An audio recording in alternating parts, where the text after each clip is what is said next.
Subscribe now and press the bell icon. Never miss an update. Hello दोस्तों, Ajit math study channel में आपका स्वागत है। आज हम देखेंगे 12वीं कक्षा के बिहार बोर्ड में जो बार बार पूछे जाते हैं। हमारा पहला प्रश्न कर रहा है कि दिनकर जी को निम्न में से कौन सा पुरस्कार दिया गया था। कौन सा पुरस्कार दिया गया था। क्वेश्चन नंबर पहला का जो हमारा आंसर है वह है पद्मभूषण। पद्मभूषण आंसर क्या है तो बी। अगला प्रश्न कर रहा है क्वेश्चन नंबर 2 कर रहा है अर्धनारीश्वर पाठ के लेखक कौन है या अर्धनारीश्वर किसकी रचना है। अर्धनारीश्वर किसकी रचना है।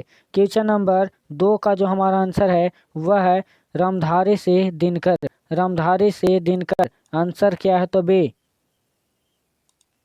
अगला प्रश्न कर रहा है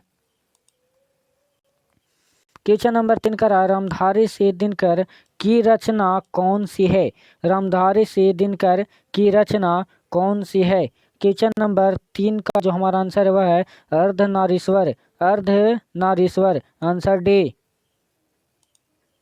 अगला प्रश्न कर रहा है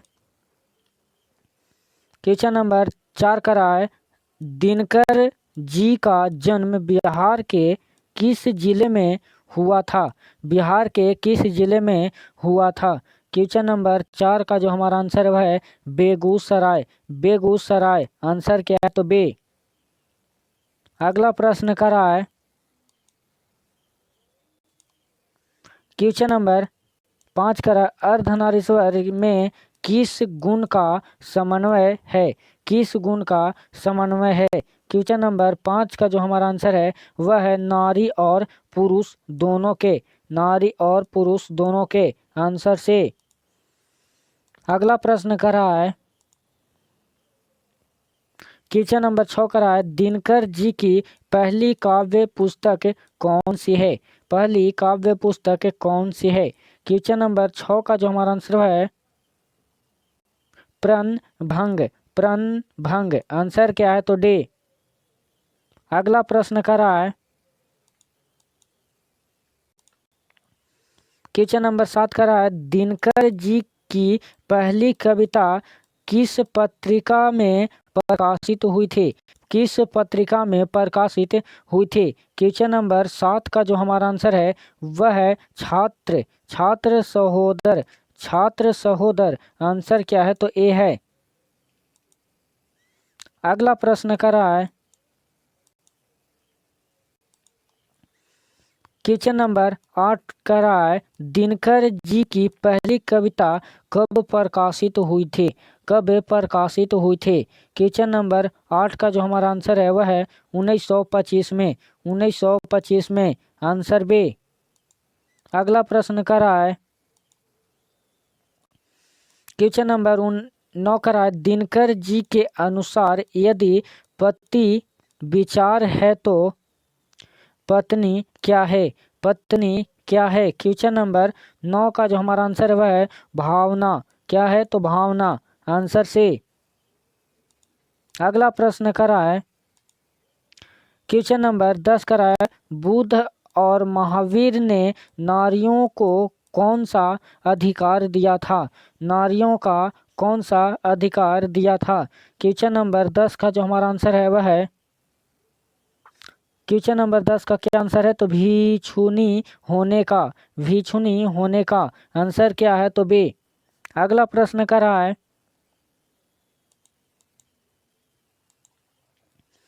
क्वेश्चन नंबर 11 का रहा है पुरुष जब नारी के गुण लेता है तब वह देवता बन जाता है किंतु नारी जब नर के गुण सीखती है तब राक्षस हो जाती है। यह किसकी कथन है। यह किसका कथन है। क्वेश्चन नंबर 11 का जो हमारा आंसर वह है प्रेमचंद की। प्रेमचंद की आंसर क्या है तो से। अगला प्रश्न कर रहा है क्वेश्चन नंबर 12 का है अर्धनारीश्वर का विधा से संबंध है? विधा से संबंध है, किस विधा से संबंध है? क्वेश्चन नंबर 12 का जो हमारा आंसर है वह है एकांकी। एकांकी आंसर क्या है? तो सी। अगला प्रश्न करा है क्वेश्चन नंबर 13 करा है, किसने अपने जीवन के अंतिम दिनों में नारीत्व की साधना की थी? नारीत्व की साधना की थी। क्वेश्चन नंबर 13 का जो हमारा आंसर है वह है गांधी जी ने। गांधी जी ने, आंसर ए। अगला प्रश्न करा है क्वेश्चन नंबर 14 करा, अर्धनारीश्वर शंकर और पार्वती का किस प्रकार का रूप है? किस प्रकार का रूप है? क्वेश्चन नंबर 14 का जो हमारा आंसर है कल्पित रूप। कल्पित रूप आंसर क्या? तो बे। अगला प्रश्न करा है क्वेश्चन नंबर 15 करा, प्रेमचंद के अनुसार नारी जब पुरुष के गुण गुण सीखती है तब वह क्या हो जाती है? तब वह क्या हो जाती है? क्वेश्चन नंबर 15 का जो हमारा आंसर है वह है राक्षसी। राक्षसी आंसर क्या है? तो डी। हमारा अगला प्रश्न कर रहा है क्वेश्चन नंबर 16 का रहा है, निम्नलिखित में कौन सी रचना दिनकर जी की नहीं है? निम्नलिखित में कौन सी रचना दिनकर जी की नहीं है? क्वेश्चन नंबर 16 का जो हमारा आंसर है वह है जूठन। क्या है? तो जूठन आंसर से। अगला प्रश्न कर रहा है क्वेश्चन नंबर 17 का रहा है, निम्नलिखित में कौन सी रचना दिनकर जी की है? निम्नलिखित में कौन सी रचना दिनकर जी की है? क्वेश्चन नंबर 17 का जो हमारा आंसर है वह है परशुराम की प्रतीक्षा। परशुराम की प्रतीक्षा आंसर क्या है? तो बे। अगला प्रश्न कर रहा है क्वेश्चन नंबर 18 का रहा है, दिनकर को किस कृति पर भारतीय ज्ञानपीठ पुरस्कार प्राप्त हुआ अथवा ज्ञानपीठ पुरस्कार से सम्मानित रचना है? सम्मानित रचना है। क्वेश्चन नंबर 18 का जो हमारा आंसर है वह है उर्वशी। उर्वशी आंसर क्या है? तो बे। अगला प्रश्न कर रहा है क्वेश्चन नंबर 19 का है, युद्ध और शांति की समस्या पर लिखी गई काव्य कृति है। लिखी गई काव्य कृति है। क्वेश्चन नंबर 19 का जो हमारा आंसर है वह है कुरुक्षेत्र। कुरुक्षेत्र आंसर क्या है? तो बे। अगला प्रश्न कर रहा है क्वेश्चन नंबर 20 का रहा है, अर्धनारीश्वर कल्पित रूप है। अर्धनारीश्वर कल्पित रूप है। क्वेश्चन नंबर 20 का जो हमारा आंसर वह है शिव और पार्वती का। शिव और पार्वती का आंसर क्या है? तो ए है। अगला प्रश्न कर रहा है